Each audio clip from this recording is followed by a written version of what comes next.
boyfriend kong Baduy. Napakarami ding magagandang awitin ang nabuo nung 70s at magpasa hanggang ngayon ay tinatangkilik pa rin ng marami sa atin. Nandyan ang Hot Dogs,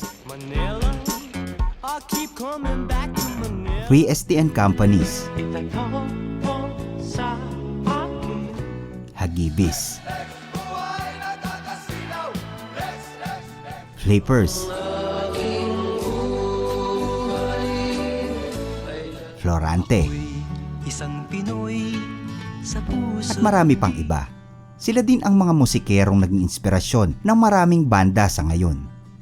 Pero ang isa sa hindi malilimutan ay ang bandang Cinderella na umawit ng Bato sa Buhangin. Ang boyfriend kong Baduy, TL Ako Sa'yo, Ewan ko ba kung bakit type kita. at napakarami pang ibang kanta na tulad nito na animoy hinehele ka habang iyong pinapakinggan at para bang nagbabalik ang iyong kabataan o yung mga oras na pinapatugtog ito ng mga magulang natin upang tayo ay patulugin sa katanghaliang tapat. Pero ang madalas na nakatatak sa ating mga isipan ay ang mga naiwan nilang awitin. Ngunit yung mismong artist nito ay tila ba nababaon na sa limot. Sino nga ba ang bandang Cinderella? Sila ay sumikat noong dekada 70 at isa ang kanilang musika sa tinawag na Manila Sounds na masasabing isa sa nagtayo ng Pinoy pop music. Pero ang talagang hinangaan sa kanila, bukod sa ganda ng kanilang liriko, ay ang malaanghel na boses ng kanilang bokalista na si Yoli Samson. Paano nga ba niya pinakilig ang kanyang mga taghanga gamit ang napakalambing nitong tinig? Sino nga ba si Yoli? Paano nga ba siya sumikat? Bakit bigla na lang siyang nawala sa music industry? At ano ang naging dahilan ng kanyang maagang pagpanaw? Shoutout po sa ating mga minamahal na tagapakinig na sina Noel JRTV, MZ08 at Nestor Villa Flores ng Victoria, Laguna. Kaibigan, pakipindot naman ang subscribe button at pakihit ang notification bell para ma-update kita sa mga susunod kong upload. Let's go! Magsisimula ang kwento sa tinaguriang mukha ng bandang Cinderella na si Yoli. Si Yolanda o Yoli Samson ay sinilang noong ika-20 ng Agosto taong 1957. Ang kanyang mga magulang ay nagmula sa bayan ng Pulilan sa Bulacan. Musikero ang kanyang ama. Ang kanyang nanay naman ay isang guro sa paaralan. Panganay si Yoli sa 4 na magkakapatid, pero sila ay isinilang at lumaki sa Quiapo sa Maynila. Nag-aral si Yoli Samson ng elementarya at high school sa Malate Catholic School. Bata pa lamang siya ay nakitaan na ng iba't ibang talento tulad ng pagkanta, pagsasayaw at pagkahilig sa pagtugtog ng mga instrumento. Ang tatay ni Yoli ang humubog sa kanya upang mailabas nito ang kanyang natatagong husay sa pag-awit at suportado siya ng kanyang pamilya sa kanyang hilig. Noong mga panahon na yon ay madalas na sumasali si Yoli sa mga singing contest. Isa na nga dyan ay nang tanghalin siya bilang 4th runner-up sa Mutya ng Quiapo. Una na rin siyang nadiskubre ng barangay chairman at talent manager na si Ray de la Cruz.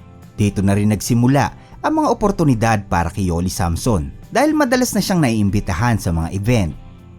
Si Yoli ay nag-aral ng kolehiyo sa University of Santo Tomas sa kursong sekretarial. Nagkaroon na rin ito ng sariling banda pero hindi naman siya nagtagal dito. Sa kalaunay nagtrabaho si Yoli bilang clerk sa City Hall ng Caloocan. Pumasok din siya bilang kahera sa Permart sa Cubao kasabay ng kanyang pag-aaral. Noong 1973 ay nag-audition si Yoli Samson sa Sunshine Records. Sakto namang nangangailangan noong mga oras na yon ng singer ang bandang Cinderella. Kakaalis lang kasi ng backup singer nila na si Bioli Estrellado at ng kanilang lead singer na si Cecil Colayco na kumanta ng TL Ako Sa'yo. Nagpaalam sa banda si Cecil sa kadahilanang nanirahan ito sa US. Kaya naman ang banda ay talagang naghahanap ng makakapalit ng mga ito. Mula sa karamihan ng nag-audition sa Cinderella ay isa naman ang nangibabaw sa lahat. Yan nga si Yoli Samson na siyang sumunod na naging mukha ng kanilang banda. Ang Cinderella ay binubuo ng 7 miyembro. Si Yoli Samson sa vocals, si Bob Guzman sa lead guitar, Sunny Ilacad sa electric piano at synthesizer, Spunky Rigor sa vocals at percussion, Celso Llanera sa rhythm, Guy Ilacad sa bass at Snafo Rigor sa drums. Ang Cinderella ay naging kabilang sa Manila Sounds na kung saan ang mga hits nila ay siyang nakikipagsabayan, hindi lamang dito sa atin, kundi pati na rin sa musika ng mga banyaga na siyang nagtataas ng bandila ng Pinoy pop music. Naging popular nga sa bansa ang kanta nilang Bato sa Buhangin at dahil sa kasikatang natamo ng awiting ito ay nagkaroon nga ito ng pelikula sa kaparehong titulo na Bato sa Buhangin na ginanapan naman ni FPJ at Miss Vilma Santos. Pero ang kakatuwang pangyayari ay ang nakakalungkot na istorya ng wakas ng nasabing palabas. Dahil pumanaw sa kwento ang bidang karakter na si Miss Vilma Santos dahil sa cancer sa utak na siya ding magiging sakit ni Yoli Samson sa hinaharap. Ang ilan pa nga sa mga awitin na pinasikat ng Cinderella ay ang Superstar ng Buhay Ko, Ang Boyfriend Kong Baduy at marami pang iba. Naging susi naman ang tagumpay na ito upang maglabasan ang magagandang proyekto para kay Yoli Samson sa mundo ng showbiz. Naging pabor nga ito para sa kanya dahil ang pag-aartista talaga ang matagal na niyang pinapangarap kaysa maging isang singer. Si Yoli ay naging dramatic actress. Ang una nga niyang pelikula ay ang Madugong Daigdig ni Salvacion under Waling Waling Productions. Pero pagkatapos ng mahigit isang taon ni Yoli Samson kasama ang bandang Cinderella ay pinakilala siya ng Vicor Music bilang isang solo artist na kung saan ay sumikat ang kanyang mga awitin tulad ng Pag-ibig Ko'y Ibang Iba,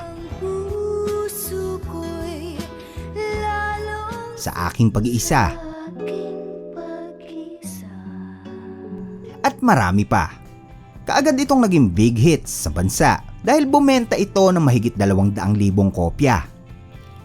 Si Yoli Samson yung uri ng manganganta na napakagandang pakinggan ng boses, na para bang hineheli ka o idinuduyan sa ting maririnig mo yung kanyang pag-awit. Hindi siya yung tipo ng ibang singer na kailangan pang bumirit para lamang hangaan ng marami.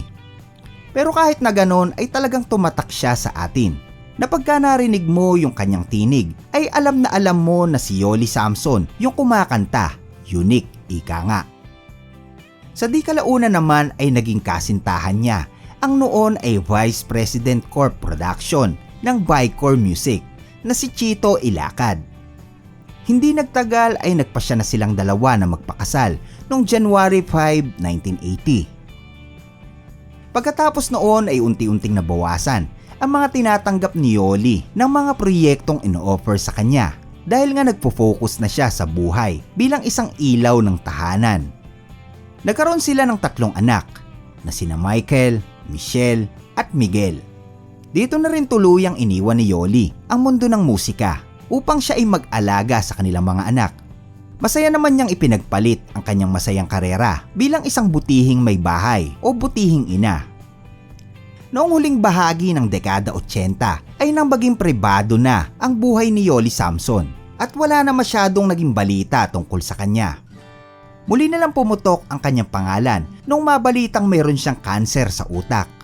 At ang nakakagimbal pa rito ay tinaningan na siya ng mga doktor na 3 buwan na lamang ang itatagal ng kanyang buhay. Pero kahanga-hanga naman ang tibay ng loob nitong si Yoli Samson. Dahil sa kabila ng matinding karamdaman na dumapo sa kanya ay hindi mo mababaka sa kanyang muka na namumroblema.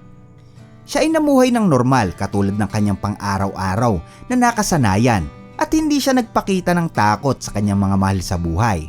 Bagkus ay mas naging malapit pa si Yoli sa Poong May Kapal. Pero isang milagro ang nangyari dahil ang 3 buwan na taning sa kanya ng mga doktor ay naging mahigit 3 taon ng kanyang buhay na maituturing na isang napakalaking biyaya na ikinaloob sa kanya ng Diyos. Isang linggo pagkatapos ng kanyang kaarawan noong August 20, 1997, ay pumayag na rin si Yoli Samson na sumailalim sa isang operasyon upang alisin ang kanyang tumor sa utak. Dito na nga niya natanggap ang hamon ng kanyang buhay kung ano man ang maaaring kalabasan. Pero kahit anong lakas ng loob ang mayroon kay Yoli Samson, ay hindi pa rin matatawaran ang pagmamahal ng isang ina. Dahil gabi-gabi itong umiiyak, hindi dahil sa kinakatakutan ng marami, kundi ang tanging inaalala niya ay ang mga anak niya na kanyang maiiwanan. At 3 araw bago ito pumanaw, ay nagpahiwatig na rin si Yoli sa kanyang nurse na ilang araw na lamang daw ay haharapin na niya ang Diyos na lumikha. At noong ika-21 ng Nobyembre taong 1997, 1:30 ng hapon, ay tuluyan na nga sumapit ang takip silim ng buhay ni Yoli Samson. Siya ay pumanaw sa edad na 41. Krinimate ang kanyang labi, base na rin sa kanyang kahilingan noong siya ay nabubuhay pa. Ang kanilang mga awitin ay maituturing na isang kayamanan ng musikang Pilipino. Dahil sa ngayon ay parang bihira nang makahanap ng ganitong mga musikero. At hindi man nagtagal ang buhay at pamamayagpag ni Yoli sa industriya, nakapag-iwan naman siya ng napakagandang mga awitin. Sana mga idol ay nagustuhan nyo ang kwento ni Yolanda Yoli Samson, ang tinaguriang The Golden Voice. Hanggang dito na lang po at maraming salamat sa inyong pakikinig.